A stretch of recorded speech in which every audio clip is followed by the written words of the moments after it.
Honestly, never in my wildest dreams did I think I'd almost be arrested for shoplifting while working in a ven.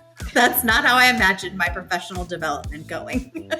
Oh my gosh, all over a Red Bull? Come on. I feel like at that point, you probably would have taken one look at her and her, dark circles under her eyes. Just give the gal the Red Bull and let her go.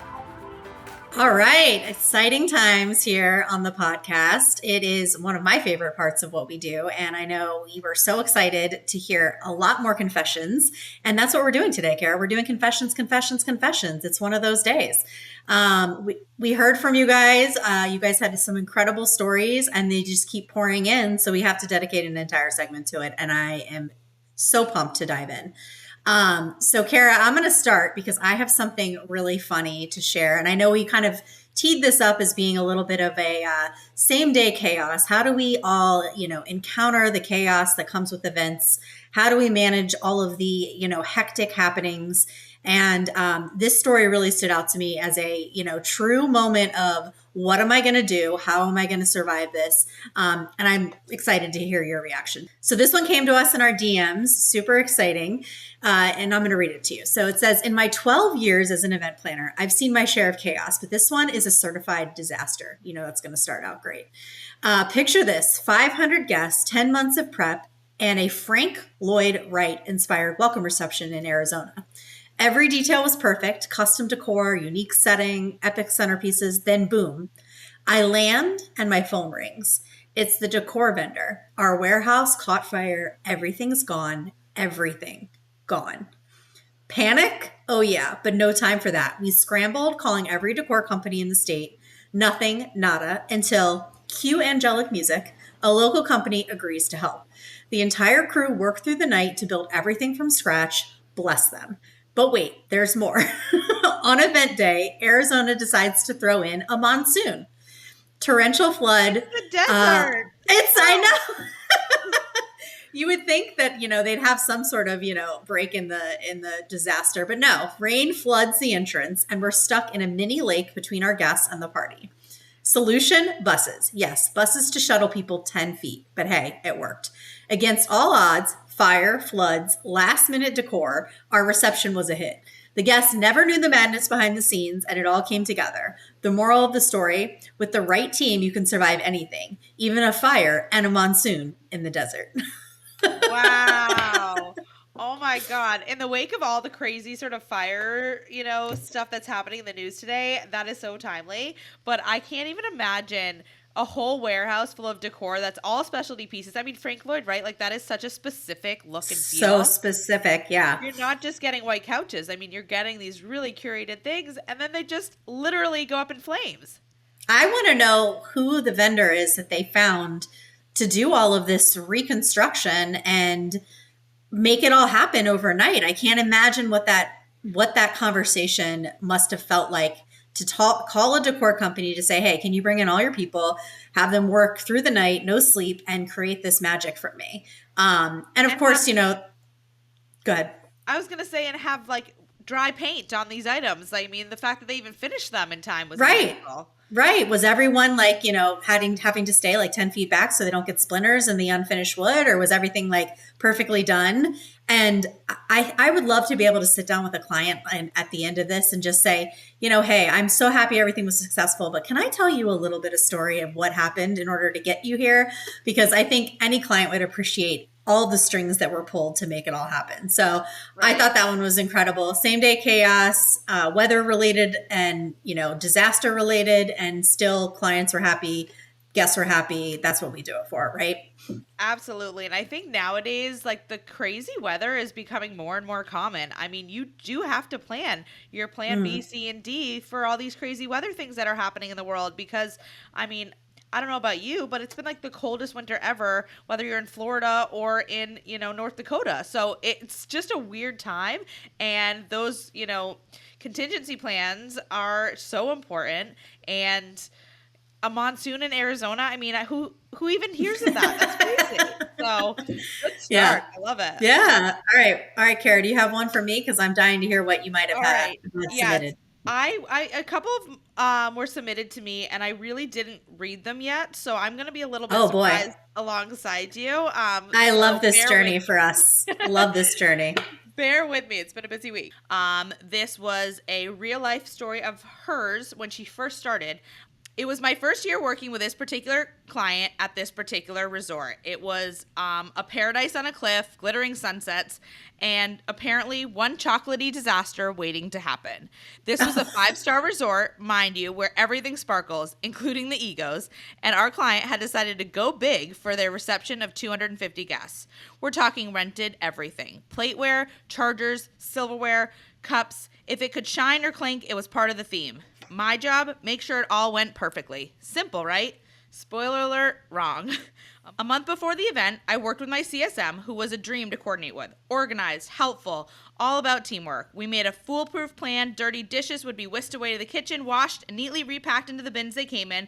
The rental company had explicitly stated that they wouldn't touch dirty dishes, but no worries. We were on it. Great plan, I thought. I'm a pro at this. Famous last words. Fast forward to the reception night. It's 11 p.m. and dessert, chocolate mousse, served in 250 delicate coupes, had just gone out. Guests are delighted and everything's still under control, or so I thought. Our amazing CSM, gone for the night, her phone on silent.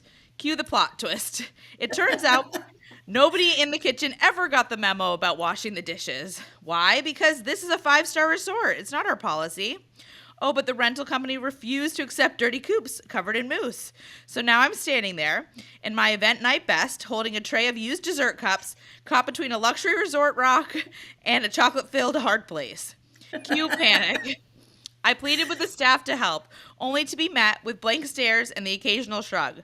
My boss, bless her, stayed on the phone with me until the wee hours, offering moral support as I realized there was only one option left. Me, in my high heels, cocktail dress, and all the dignity I could scrape together, along with chocolate mousse, I donned gloves, marched into the kitchen, and began scraping out 250 sticky chocolate-coated coupes, one by one. This went on until 3 a.m. Staff walked by, totally unfazed, while I had full-on meltdown in the corner. There were tears, there was exhaustion, there was probably chocolate in my hair, but by the end of it, I was covered in mousse, my feet were screaming, and my faith in 5-star hospitality had taken a nosedive. But hey, at least the dishes got done, and I learned something valuable. When life gives you mousse, wear flats. That's amazing. I mean, I think it's like, it is one of those challenges that we always encounter, right? Every hotel has a different policy, especially when we decide to bring in a whole bunch of rentals and not use the in-hotel, serviceware and platters and plates and things like that. We're going to run into, what are you going to do if, things are not going to get washed at the end of the night and we have to return it to a rental company. So I have to say, kudos one for, rolling up her sleeves and getting in it, and thrilled that she stuck with CSI after that. No kidding. And, and I would say, what an exceptional boss to say, you know what, I'm going to stay on the phone just to provide that moral support and an occasional boost in morale to get that done. Absolutely. I think it's one of those things that people don't think about, all the weird little behind the scenes things that we do in the moment. It's one thing to rent flatware and whatever, but it's another thing to think about whose responsibilities are what. And, sometimes that's just the communication falls and it's not necessarily our fault. But if we're the ones that promise the delivery of that service, then we have to finish it out. And all of a sudden it becomes our problem. And it's, and I'll tell you, she's probably never rented from that rental company again. And if she's done any sort of desserts at that property with rental items, she probably sat there and said, I am waiting for you to sign the dotted line to confirm in a contract that you will provide this service to us, because she won't end up there again, I hope. Yeah, I hope she doesn't get haunted by dreams of chocolate mousse in her mind, because that's something that would probably haunt me forever. I don't think I could ever eat it again. I completely agree, and I like chocolate, so here we are. All right. I have a good one. Okay, so this one I think you're going to crack up at. So I recently went on a 3-day program where I walked enough steps to virtually run 2 marathons, 55,000 steps a day, like some kind of human Fitbit on a caffeine high. 2 weeks later, my big toenails just decided they'd had enough and peacefully peaced out. Oh. Apparently, this is something called marathon toe, which sounds way cooler than it actually is. So I went to the doctor and he asked, "Did you run a marathon recently?" And without missing a beat, I replied, "No, but I did operate a multi day conference, Christian conference." Same thing, right? Lots of emotional heavy lifting, like a marathon, but with more snacks and holy water. Still rocking acrylics on my big toes because, surprise, my toenails just straight up refuse to come back. So now my toes look like they're in a permanent state of fancy, and I'm basically the world's first pedicure athlete. But hey, at least I can say I ran a marathon, metaphorically. It was only an event. Oh my gosh. You know, it's so fun now that we have so many ways to track all of our steps at these events because the amount of steps that our team does on site is mind blowing. I mean, It's incredible. literally, it's like she ran 2 marathons. Unbelievable. I will say I'm so happy that the world of event planning has warmly accepted the ability to rock a pair of sneakers with our suits, have a little bit more of comfortable footwear. Because I remember back in the day when I used to do events, it was you had these like horrible ballet flats that gave you blisters, or you sucked it up and, wedged your feet into heels because that was what was appropriate. And the fact that we've pivoted in this way in this industry is so helpful. And I think our feet also will thank us. I'm with you. I'm a sneakers and professional girl, and I encourage anyone listening today, drop in our comments, what sneakers are we wearing for events these days? What's our most comfortable sneakers? What sneakers look cute, but also, don't give us the marathon toe or whatever we're calling it. And allow us to do our jobs and be that professional, but also get that 50,000 steps in without absolutely killing ourselves. So drop a note. Tell us what shoes you're wearing. I'd love to hear about it because I'm always ready for a fresh pair. Yeah. And I will say, I never thought I would have such toe related follow-up for this staff person to hear a little bit more about what's the status of these toes now.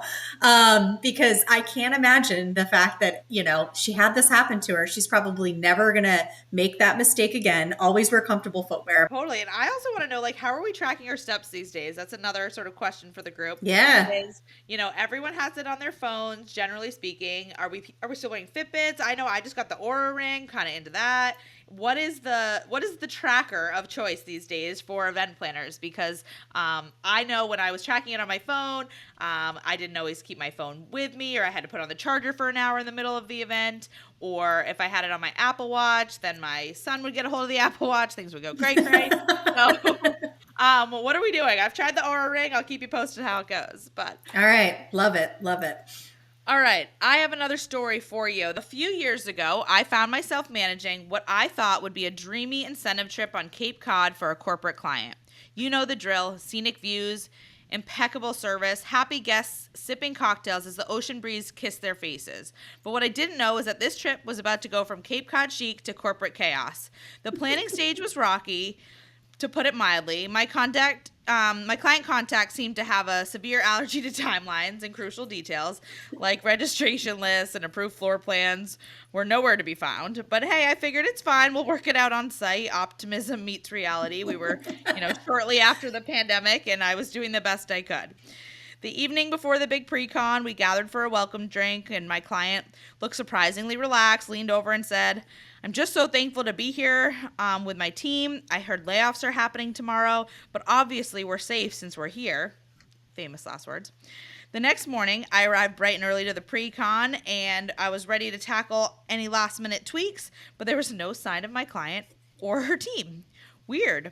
Then my phone rang, and it was a text from her that said, "VP of HR showed up this morning. Me and my team were let go. Good luck." Good luck? I stared at my phone in disbelief. Let me get this straight. I was now running a 4-day program filled with tours, activities, and evening events with no point of contact, no approvals, and a planning team that had been unceremoniously booted before breakfast. What followed was a test of survival instincts. I made decisions, fielded questions, and basically played corporate program roulette for the next 4 days. Need a final head count for the whale watching tour? Sure, let me just make one up. Is this the correct floor plan for tonight's dinner? Probably, I smiled. It looks good to me. I prayed no one would notice I was winging it harder than a seagull in a nor'easter.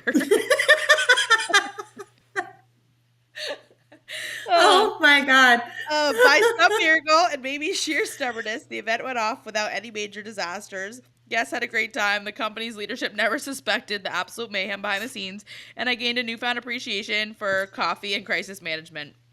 Um, so my moral was always get the registration list early, and maybe don't trust the safe from layoffs until the program's over. Oh my God. I can't imagine, because you think about these meeting planners, they're so intimately knowledgeable about their attendees and their stakeholders and everything all the expectations, right? We hear it, but they know it in and out. They're spending all this time with the pre-planning, with the content and the speaker tracks and all of these other things. And then just to be standing there holding all the cards and trying to kind of figure out all the other pieces in addition to what we've been contracted to do. I mean, deserves a raise for sure. That is something that is willpower, and to kind of keep calm and just be able to deliver and have a smile on your face. And oh my gosh, I can't even. At least you're in a beautiful location, and it sounds like the attendees were very nice and agreeable. I think they were probably just happy to still have their jobs and be enjoying the time. I was gonna say, did they lay off any of the attendees, like any of the people that were there? Maybe your numbers did change if they ended up, having massive layoffs at the company. God knows. Oh my gosh. Oh my gosh, that is hilarious. All right, I have another one for you that I think is really funny. It says, so I'm on a multi-day program running on absolute nothing but fumes. 48 hours with sleep. We all know that, right? I'm practically a walking zombie. I swing by a CVS to grab a Red Bull because obviously I need wings at this point, not sleep. But here's where things go sideways. I was so tired, I didn't even notice I skipped the register. I just waltzed right out of the store like I was in a weird sleepwalking episode. Before I could even get a block away, security comes flying at me like I'm some sort of criminal mastermind. They detained me in the back office because nothing says I'm in trouble like being held captive in the stockroom of CVS. Long story short, I paid them for the Red Bull, which honestly felt more like ransom, and they let me go. But honestly, never in my wildest dreams did I think I'd almost be arrested for shoplifting while working in a vet. That's not how I imagined my professional development going. Oh my gosh, all over a Red Bull? Come on. I feel like at that point, you probably would have taken one look at her and her, dark circles under her eyes. Just give the gal the Red Bull and let her go, Right? Her branded t-shirt with her branded coat over it, showing that she was clearly on the clock. Yeah, like clutching a clipboard, like she's never, gonna let it go. Like let the gal give her an extra Red Bull, honestly, at that point. Oh, seriously. Oh my gosh. Imagine being the store clerk. You're just trying to do your job too, right? You don't know who's stealing what, and it's all over one Red Bull. What is it, $4? I don't even know. I'm just happy that it was something small like that. Could you imagine having to make that call to your boss? Like, hey, I zombie walked out of a store with, a whole bunch of merchandise because I wasn't paying attention. Can you come bail me out? Right? I accidentally took a Yeti cooler with me instead. Yeah. Because I was gifting it to my client in Austin, Texas, or whatever this scenario. Exactly. I drove off in a Sprinter thinking it was my car. They think I stole the car now. So can you come get me? Oh my gosh. It could get worse. You are absolutely right. Yeah. Oh. All right. I have another one here, and this one is not a day of. This one was a little bit more on the wedding side, but I think it's still fun because we're in the event planning space. Hey, we're sympathetic to everyone that plans events. Doesn't matter if it's corporate or social. So totally, let's go for it. The confession period. I was working at a waterfront hotel in Boston, with stunning harbor views, elegant space, and a perfect stage for a family's unhinged wedding planning plot. It started innocently enough. A lovely family from New York, mom, dad, siblings, flew in to tour the venue and get the ball rolling for what they described as a dream wedding. Sounds normal, right? It was anything but. For an hour and a half, I gave them the grand tour. We walked every inch of the property, discussed decor, went over menus, even hammered out a full proposal. These folks were intense. They asked all the right questions. And honestly, it was exhausting. But I'm thinking, wow, this bride must be an event planning powerhouse if this is how her family operates, considering she wasn't even there. Then, as we're wrapping up, the mom drops the bombshell. Oh, by the way, she's not engaged yet. She has no idea we're here. All of this. Oh my gosh. Excuse me, what? So let me get this straight. They flew in from New York, made me jump through 90 minutes of hoops, crafted an entire wedding plan for a proposal that hadn't even happened yet, and it gets better. They handed me her name and said, if she ever shows up here to tour the space herself, you never met us. This conversation never happened. Sworn to secrecy. Like I'd just been recruited into some covert wedding planning Black Ops mission. I stood there stunned, tried not to laugh as they breezily waved goodbye and left me holding a full proposal for a bride who didn't even know she was about to be a bride. So never underestimate the lengths families will go to for a surprise. And next time I will always check if there's an engagement ring before I do a tour. I hope for her sake and sanity that they actually did get engaged and booked at her hotel, because I can't imagine. I can't imagine. She wasn't able to put the name on file, so how would we even know if the event booked or not? I feel like that bride is going to show up somewhere. There's going to be photos. She's going to be looking back at her proposal and going, these are the exact things that I proposed. This has to be the bride. You're constantly playing this game of, was it her? Right? Right? I love it. I also think too, like the idea around the fact that she wasn't even engaged, like, did she even have a boyfriend? Like, I have so many questions about what was going on in this world to wonder. And what is like, they flew in from New York. This was their big activity. Yeah. Wow. Yeah. What did they tell her when they were leaving? Like, hey, we're going to, tour a venue in Boston and you can't come. And this is why. I mean, I couldn't even imagine what they ended up saying to her.